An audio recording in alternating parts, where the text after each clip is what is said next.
जी dear students, एक example और करते हैं लैमी थ्योरम के बारे में। एग्जांपल है a particle P of mass 2.1 kg is attached to one end of each of two light inextensible strings. ये PA और PB two strings हैं. The other ends of the string are attached to the points A and B. ये two strings हैं और other ये A point और B point के साथ अटैच है और ये पार्टिकल P है, which are at some horizontal level. ये एक ही horizontal level पे है. P hangs in equilibrium at a point 40 meter below the level of A and B. That is ये 40 centimeter है. And the strings PA and PB have length 50 centimeter and 1/4 centimeter respectively as shown in the diagram. That is ये PA 50 centimeter है और ये PB 1/4 centimeter. So that the tension in the string PA is 20 Newton and find the tension in the string PB. तो start करते हैं, एक और ये डायग्राम बनाएंगे सिमिलरली। तो ये B, ये A, ये B, जैसे ये बताया गया कि ये 40 सेंटीमीटर है, इसको हम PC कह रहे हैं, C पॉइंट कह रहे हैं वाला। और PA के लॉन्ग जो टेंशन है सपोज उसको कह लेते हैं T1 और PB के लॉन्ग जो टेंशन है उसको सपोज हम कह लेते हैं T2 और ये एंगल CPA इसको सपोज एंगल अल्फा और ये एंगल सपोज कर लेते हैं बीटा और ये लेंथ हमारे पास दी है PB की लेंथ 1/4 सेंटीमीटर और PA की लेंथ है हमारे पास 50 सेंटीमीटर। मैस है 2.1 kg, that means weight vertically downward act करेगा और वेट हम कैलकुलेट करते हैं। तो इसमें हम सपोज करते हैं कि टेंशन इन स्ट्रिंग जो है वो T1 है। T1 is tension in the string PA और T2 सपोज की हमने tension in the string PB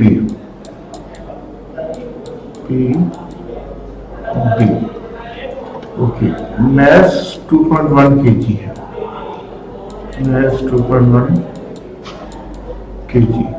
तो इसका वेट क्या होगा, पार्टिकल का वेट वर्टिकली डाउनवर्ड एक्ट करता है और वेट का फॉर्मूला है mg। g की वैल्यू ग्रेविटेशनल कांस्टेंट होता है तो वो 10 है, यहाँ पे हम वैसे 9.81 होती है लेकिन यहाँ पे हम 10 यूज करते हैं तो ये आ जाएगा 21 Newton. 21 Newton is the weight of particle P जो हैंग कर रहा है इक्विलिब्रियम में। और रिमेंबर लैमी थ्योरम के लिए इक्विलिब्रियम का होना जरूरी है। अब ये एंगल्स हम फाइंड आउट करते हैं। ये एंगल अल्फा है, ये एंगल बीटा है और ये राइट एंगल्स ट्राइंगल्स हैं, दोनों ACP और BCP, ये दोनों राइट एंगल ट्राइंगल्स हैं। तो हम ट्रिग्नोमेट्री की हेल्प से ये एंगल अल्फा और एंगल बीटा फाइंड आउट कर लेते हैं। तो कंसीडर करते हैं पहले ट्राइंगल ACP। तो कोस अल्फा यूज करते हैं।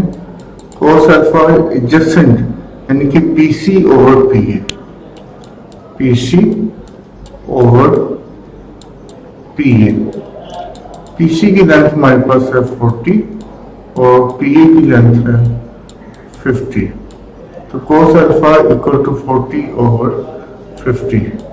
तो इधर से हम अल्फा फाइंड आउट करें cos इनवर्स यूज करके तो ये आ जाएगा 36.87 डिग्री। ये अल्फा की वैल्यू 36.87 डिग्री आ गई। अब इसी तरह बीटा की वैल्यू फाइंड आउट करते हैं जो इस ट्राइंगल में है PCB ट्राइंगल में। तो वो भी इसी तरह है जैसे हमने एंगल अल्फा फाइंड आउट किया, इसी तरह एंगल बीटा फाइंड आउट करें। तो ये ट्राइंगल यूज करनी है, triangle BCP। So cos of beta equal to PB, in fact PC over PB। तो ये आ जाएगा 40 ओवर 1/4। तो यहाँ से हम बीटा की वैल्यू फाइंड आउट कर लेते हैं। बीटा की वैल्यू क्या आ जाएगी, cos इनवर्स ऑफ 40 ओवर 1/4, तो वो बन जाएगी 67.38 डिग्रीज। ये बीटा की वैल्यू 67.38 डिग्रीज आ गई, ये अल्फा की वैल्यू 36.87 डिग्रीज आ गई, और ये एंगल्स हम फाइंड आउट करते हैं 180 से माइनस करके। 180 माइनस अल्फा, अल्फा 36.87 है, तो 180 से माइनस किया इसको तो ये आ जाएगा 143.13।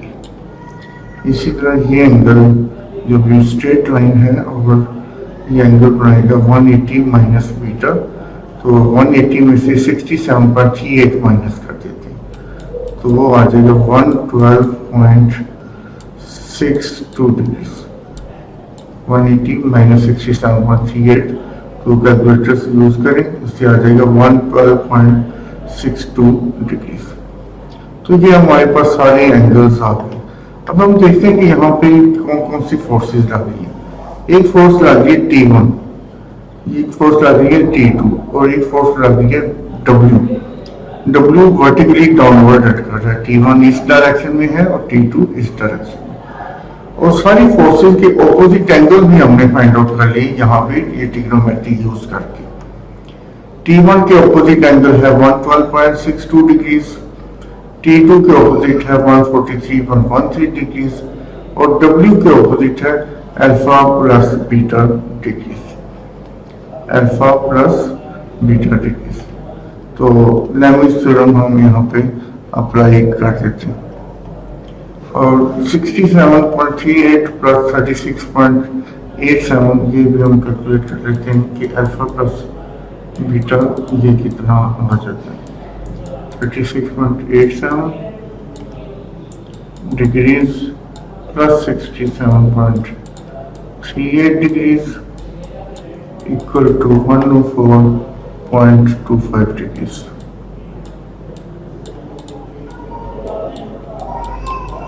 That is W के ऑपोजिट जो टोटल एंगल लग रहा है वो 104.25 डिग्रीज है। अब हम लैमीज थ्योरम लगा लेते हैं। लैमीज थ्योरम कहता है कि magnitude of force and opposite angle का जो साइन है वो प्रोपोर्शनल होते हैं, यानी कि T1 over sine of 112.62 degrees equal होगा W, और W के ऑपोजिट है अल्फा प्लस बीटा जो कि 104.25 डिग्रीज है। तो T1 over sine of 112.62 degrees equal होगा W over sine of 104.25 degrees, and similarly T2 over sine of 143.13 degrees equal होगा W over sine of 104.25 degree. पहले कंप्लीट लैमीज थ्योरम्स लिख लेते हैं। बाय लैमीज थ्योरम T1 जो कि टेंशन है string P है, तो T1 over sine of 112.62 degree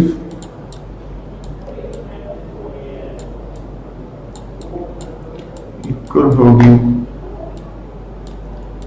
T2 over sine of 143.13 degree, sine of 143.13 degree equal होगी W over sine of 104.25 degree, sine of 104.25 degree. ये कंप्लीट लैमीज थ्योरम है। अब यहाँ पे हमारे पास W की वैल्यू भी है, T2 की फाइंड आउट करनी है, T1 की फाइंड आउट करनी है, तो सेपरेटली हम डिफरेंट क्वेश्चन यूज करते हैं। पहले T1 फाइंड आउट कर लेते हैं। T1 के लिए ये पहली वाली फ्रैक्शन और लार्ज फ्रैक्शन को यूज कर लेते हैं। तो ये आ जाएगा T1 over sine of 112.62 degree equal to W की वैल्यू हमने यहाँ पे फाइंड आउट की है mg से 21 न्यूटन। W एक फोर्स है, weight is a force and ये वेक्टर क्वांटिटी है। साइन 104.25 तो T1 इजीली यहाँ से फाइंड आउट हो जाएगा। T1 इक्वल टू ये साइन 112.62 डिग्री उधर जाके मल्टीप्लाई हो जाएगा और ये सारा फाइंड आउट हो जाएगा। तो ये आ जाएगा T1 into sine of 112.62 degree over ये sine of 104.25 degree, sine of 104.25 degree. तो ये T1 की वैल्यू इसको सारे कैलकुलेट किया तो ये 20 आ गई। T1 टेंशन है, टेंशन इज अ फोर्स, सो इसका यूनिट भी न्यूटन होगा। तो T1 की वैल्यू 20 न्यूटन आ गई। अब T2 फाइंड आउट करते हैं। तो ये लास्ट टू फ्रैक्शन को यूज करते हैं। T2 over sine of 143.13 degree and W हमारे पास नोन है 21 न्यूटन। तो W over sine of 104.25 degree. तो students T2 over sine of 143.13 degree equal to W है 21 over sine of 104.25 degree. Cross multiply कर लेते हैं तो ये हमारे पास आ जाएगा T2 equal to 21 over sine of 104.25 degree into ये साइन 143.13 डिग्री उधर जाके क्या हो जाएगा मल्टीप्लाई साइन ऑफ 143.13 डिग्री। तो ये सारा कैलकुलेट करते हैं। कैलकुलेशन के बाद T2 की वैल्यू हमारे पास 13 न्यूटन आ गई। T2 जो कि टेंशन थी स्ट्रिंग PB में वो 13 न्यूटन और T1 जो टेंशन थी PA स्ट्रिंग में वो आ गई 20 न्यूटन। तो T1 is 20 Newton and T2 is 13 Newton. Thank you.